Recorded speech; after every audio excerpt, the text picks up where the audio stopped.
Urban renewal was an idea put to action so that deteriorating city neighborhoods could be fixed by the destruction of blighted buildings, thereby making way for something else to be built that would improve the city. Its modern incarnation began in the late 19th century in developed nations and experienced an intense phase in the late 1940s under the Reconstruction process. The process of urban renewal has had a major impact on many urban landscapes and has played an important role in the history and demographics of cities around the United States, like New York, Chicago, and San Francisco. Cities everywhere were grabbing hold of this new idea and were running with it, but not just the largest cities of the country. Even smaller communities, such as Middletown, Ohio, were applying for the government funds to implement urban renewal. What problem did the community of Middletown have that the city planners sought urban renewal as a viable solution? To understand why, we first must understand Middletown's history.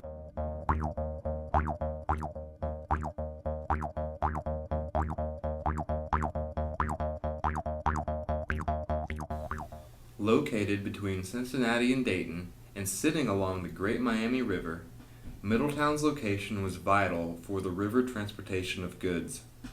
In the 1850s, the river and canal system became dominated by railroad, and Middletown was eventually named the Steel City by developing itself as an industrial hub throughout the 19th and 20th centuries.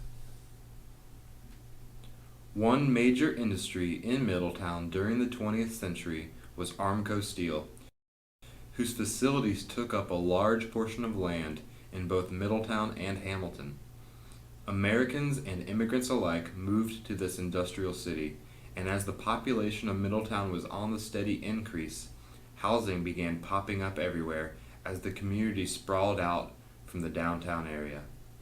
These new residential developments landlocked the industry of Middletown to two pockets, one on the waterfront and the other was Armco. But the city wanted more industry that was more modern. More industrial space would be realized thanks to the city's newest friend, urban renewal.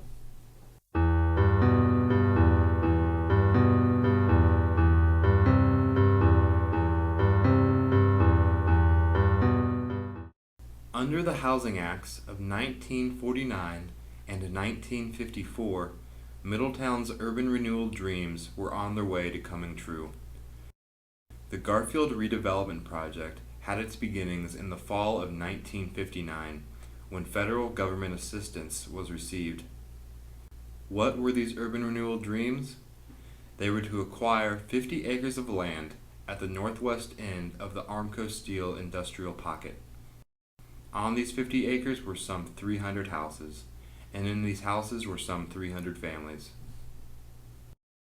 The city began to issue warranty deeds to the families, which the residents would thereby sign, selling their homes to the Middletown government.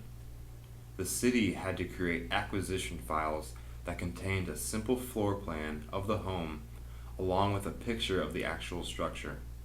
The files would reveal how much the property was worth at the time Middletown acquired the land.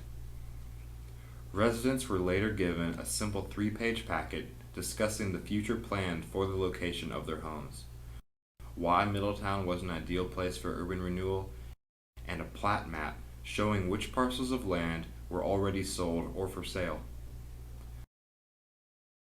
Middletown officials created planning documents to convey every single structure on the current land and which of those structures needed to be destroyed, and then later created more documents that showed which houses had already been demolished. The residents of the destroyed homes were displaced but not forgotten. Middletown built public housing for the displaced families, a 9-story high-rise about 2 miles from the project site. Nearly 10 years after Middletown received government funds, the Cincinnati Enquirer ran an ad for the James A. Garfield Industrial Park to tell all industries of the newly created land that they could utilize. But what ultimately happened to this urban renewal site? Was urban renewal a success?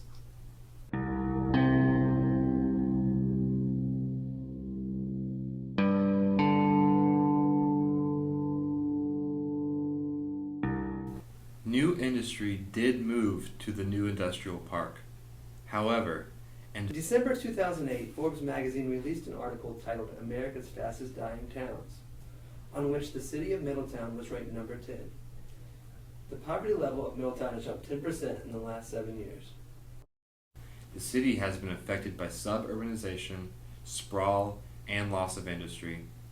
The industry that Middletown once fought for with the implementation of the Garfield Project is declining all across America, and Middletown has been left behind with a workforce that is not prepared for the high-tech jobs of today. Did the fall of industry compel the Garfield Project to fail? Did it even fail? Perhaps the few businesses that now line University Boulevard should be considered a success, since new industry did come to Middletown.